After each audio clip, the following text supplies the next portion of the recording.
ഈ ആമ്പക്കുഴി എന്ന പ്രദേശത്ത് നിലവിൽ വിവിധ കടകളിലൊക്കെ വെള്ളം കയറിയിട്ടുണ്ട്. പലരുടെയും ജീവിതമൊക്കെ ഇത്തരത്തിൽ ബുദ്ധിമുട്ടിലായിരിക്കുകയാണ് ഈ മഴ കാരണം എന്ന് പറയാം. ചേട്ടാ എവിടെന്നാ? ആലപ്പുഴ മണഞ്ചേരി എന്ന് പറയുന്ന ഭാഗത്തുനിന്ന് വരികയാണ്. മഴയുണ്ട്. ആലപ്പുഴ മഴയും കൊണ്ട് നല്ല കടൽക്ഷോഭവും കനത്ത കാറ്റും മഴയും ഒക്കെ അവിടെ നടന്നു. എങ്ങോട്ട് വന്നാ? ഞാൻ മുഹമ്മയിൽ നിന്ന് ബോട്ടിന് കൊമ്പുരത്ത് ജെട്ടിയിലിറങ്ങി. അവിടെ നിന്ന് ഇങ്ങോട്ട് വരുമ്പോൾ 1-2 അടുത്ത് വെള്ളക്കെട്ടുണ്ട്. അപ്പോൾ ഇവിടെ വന്നപ്പോഴാണ് വെള്ളം കൂടുതൽ കാണാൻ തുടങ്ങിയത്. അതുകൊണ്ടാണ് സൈക്കിളിൽ നിന്ന് ഇറങ്ങി നടക്കാൻ. എൻ്റെ കുടുംബ വീട് ഇവിടെയാണ്. മഴയാണ്, കനത്ത മഴയാണ്. അപ്പം വാർത്തകളിലൊക്കെ കോട്ടയം ജില്ലയുടെ വാർത്തകളൊക്കെ ടി വിയിൽ അവിടെ അറിയുന്നുണ്ട്. അപ്പം കാലവർഷം ആരംഭിച്ചേ ഉള്ളൂ.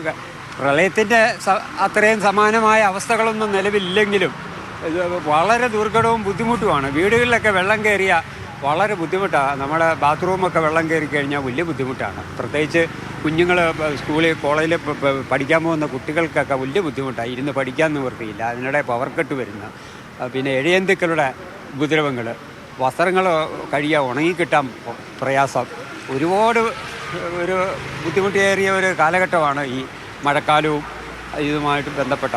എന്നാൽ പ്രളയത്തിലൊക്കെ ഞങ്ങളുടെ വീടുകളിലൊക്കെ ഈ നദീതീരത്തായിരുന്നു വെള്ളം കയറി.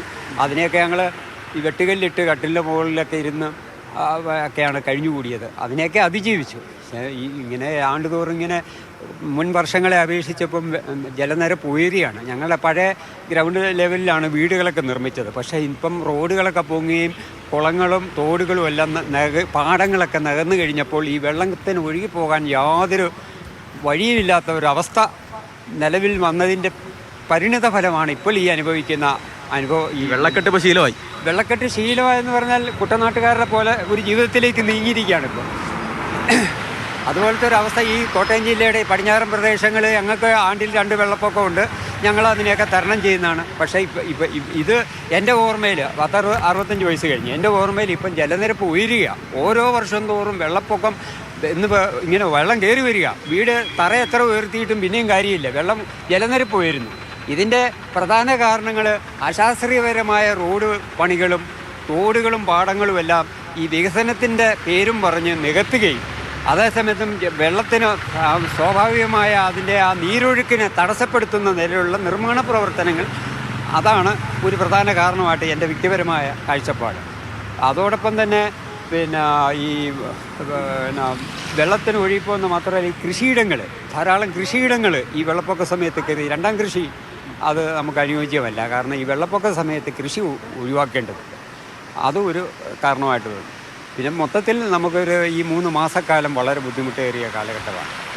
എൻ്റെ പേര് അബ്ദുൾ റഹ്മാൻ. ആലപ്പുഴ? അല്ല, ഞാൻ കോട്ടയം സ്വദേശിയാണ്. എൻ്റെ ഭാര്യ വീട് അക്കരെയാണ്, മുഹമ്മയ്ക്കപ്പുറമാണ്. അവിടെ നിന്ന് പോയി വരികയാണ്. കോട്ടയത്ത് പ്രശ്നമല്ല ഉണ്ടോ? വെള്ളം കയറി അങ്ങനെയൊന്നുമില്ലല്ലോ? എൻ്റെ വീടിന് മീനച്ചിലാറ് ജലനിരപ്പ് കവിഞ്ഞിട്ടില്ല. എങ്കിലും മീനച്ചിലാറ് കരകവിഞ്ഞാൽ ഞങ്ങളുടെ വീട്ടിൽ ആ കുമ്മനം, അയ്മനം, ചെമ്മനം ആ ഭൂപ്രദേശങ്ങൾ, അതുപോലെ തന്നെ തിരുവാർപ്പിൻ്റെ കാഞ്ഞിരം, വെട്ടിക്കാട് മുക്ക്, ഈ ഭൂപ്രദേശങ്ങളെല്ലാം അപ്പർ കുട്ടനാടിൻ്റെ പാർട്ടാണ്. ഇവിടെയെല്ലാം ഈ ജലനിരപ്പ് ഉയർന്നാൽ വീടുകളിലേക്ക് വെള്ളം കയറുകയും ജനജീവിതം ദുസ്സഹമാവുകയും ചെയ്യുന്ന ഒരവസ്ഥ ഇപ്പം പതിവ് ശീലമായി മാറിയിരിക്കുകയാണ്. അതിനിപ്പം എന്ത് പരിഹാരം ചെയ്യാൻ പറ്റും? പ്രകൃതിയുടെ ഒരവസ്ഥയല്ലേ. നമുക്കിതിനെ സഹിക്കുക, ക്ഷമിക്കുക, അല്ലെങ്കിൽ കൂടുതൽ ദുസ്സഹമായ അവസ്ഥകളിൽ സ്ഥലം മാറി ബന്ധുവീടുകളിലേക്കൊക്കെ മാറി താമസിക്കുക. പിന്നെ ഇത് കഴിഞ്ഞുകൊണ്ടുള്ള മാലിന്യ പ്രശ്നങ്ങൾ, സാംക്രമിക രോഗങ്ങൾ, ഇതൊക്കെ പിന്നീട് വരുന്ന ഒരു വെല്ലുവിളിയും കൂടിയാണ്. കുട്ടനാടിൻ്റെ 2018 പ്രളയത്തിൻ്റെ വാർത്തകളും ചിത്രങ്ങളും എല്ലാം ഞാൻ ഇപ്പോഴും ശേഖരിച്ച് വെച്ചിരിക്കുക. കാരണം ചില സമയത്തൊക്കെ അതെടുത്ത് വെച്ച് നോക്കും. പാണ്ടനാടും ചെങ്ങന്നൂരും കുട്ടനാടും എല്ലാം വെള്ളത്തിനടിയിലായതും അന്ന് രക്ഷയുടെ കരങ്ങൾ നീട്ടിയ മത്സ്യത്തൊഴിലാളികളെക്കുറിച്ചും നാം ഒന്നിച്ച് മനമൊന്നായി നിന്നുകൊണ്ട്. ആ സമയത്ത് വീട്ടിൽ വെള്ളം കയറിയായിരുന്നോ? വെള്ളം കയറി. ഞങ്ങൾ വളരെ ദുരിതമായ അവസ്ഥയല്ല. എൻ്റെ മാതാവിന് സുഖമില്ലാതെ വന്നു. എന്നിട്ട് കോട്ടയത്ത് ഭാരത് ഹോസ്പിറ്റലിലേക്കാണ് കൊണ്ടുപോയത്, ആംബുലൻസ് പിടിച്ച്.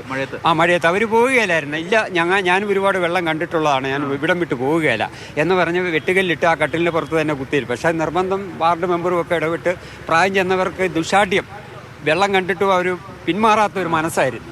അത് ആ ഒരു കാലഘട്ടമൊക്കെ അവർ മരിച്ചുപോയി, കോവിഡ് കാലം വന്ന് മരണപ്പെട്ടു പോയി. എങ്കിലും അതൊക്കെ ഇപ്പം തിരിഞ്ഞാലോചിക്കുമ്പോൾ ഓരോ വെള്ളപ്പൊക്കവും ഓരോ മഴക്കാലവും വരുമ്പോൾ ഈ കഴിഞ്ഞതിനെക്കുറിച്ചൊക്കെ ഒരു ഓർമ്മകൾ മനസ്സിലേക്ക് വരും. 18 ആ പ്രളയത്തിൻ്റെ വാർത്തകളും ചിത്രങ്ങളും ഒക്കെ വന്ന പത്രങ്ങളും ഒക്കെ കൈവശം ഇരുന്ന് ചിലപ്പോൾ നോക്കുമ്പോൾ ആ ഗൃഹാതുര ആ ഓർമ്മകൾ, നടുക്കുന്ന ഓർമ്മകൾ നമ്മളെ മനസ്സിനെ ഇപ്പോഴും.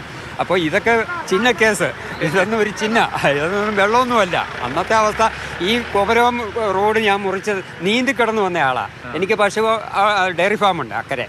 അപ്പോൾ അവിടെ നിന്ന് എൻ്റെ വീട്ടിൽ വെള്ളം കയറി എന്നുള്ള വാർത്ത അറിഞ്ഞുകൊണ്ടും ബോട്ട് സർവീസ് ഉണ്ട്. മുഹമ്മ മുതൽ പിന്നെ ജട്ടി വരെ വള്ളത്തേലാണ്. അത് കഴിഞ്ഞ് ബോട്ട് ഇക്കരിക്ക് വന്ന് അവിടെ നിന്ന് ബസ് സർവീസ് നിന്നപ്പോൾ ആ വെള്ളം നീന്തി ഇതുവഴി കടന്നു പോയത് എനിക്ക് നല്ല ഓർമ്മയുണ്ട് ആ കാലഘട്ടം. പൂജ കോട്ടയം സ്വദേശിയാണ്. അദ്ദേഹത്തിൻ്റെ പ്രായം 60 കഴിഞ്ഞിട്ടുണ്ട്. പ്രളയത്തിൻ്റെ ഓർമ്മകളൊക്കെയാണ് അബ്ദുൾ ചേട്ടൻ നമ്മളോട് ഇപ്പോൾ പറഞ്ഞത്. എന്തായാലും ചേട്ടാ, മഴ പ്രശ്നമായോ? മഴ പ്രശ്നം തന്നെയാണ്. പണി പോലും ഇല്ല, മൊത്തം പറമ്പിപ്പണിയാണ്. നമ്മൾ എങ്ങോട്ട് ഇറങ്ങാനാ? ഇല്ലാ ദുരിതം. വീട് വെള്ളം കയറിയാന്ന്? വീട്ടിലൊക്കെ വെള്ളം കയറിയില്ല. അവിടെ ഞാനിവിടെയല്ല താമസിക്കാൻ, തിരുവാർപ്പിലാണ് താമസിക്കുന്നത്. എന്നാലും നമ്മുടെ വീട് അങ്ങാ പറയാം, കുടുംബം. തിരുവാർപ്പിലൊക്കെ മഴ എങ്ങനെയുണ്ട്? തിരുവാർപ്പിലൊക്കെ മഴയുണ്ട്, വെള്ളമുണ്ട്. ഇറങ്ങി തുടങ്ങിയ എവിടെ ഇറങ്ങാൻ? ഇപ്പോൾ കൂടുതലാണ് വെള്ളം, കൂടുതൽ. ആറ്റിലൊക്കെ നല്ല കലക്കലുണ്ട്.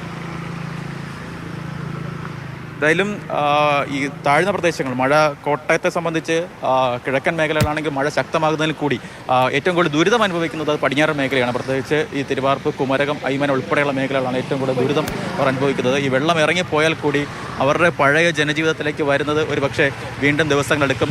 ഈ വീട് വൃത്തിയാക്കുന്നതൊക്കെ തന്നെ വീണ്ടും ദിവസങ്ങളെടുത്ത പണിയാണ്. അതുതന്നെയാണ് ഈ മഴയുമായി ബന്ധപ്പെട്ട് ഇവർക്ക് ഏറ്റവും വലിയ ദുരിതം നൽകുന്ന ഓർമ്മകളും.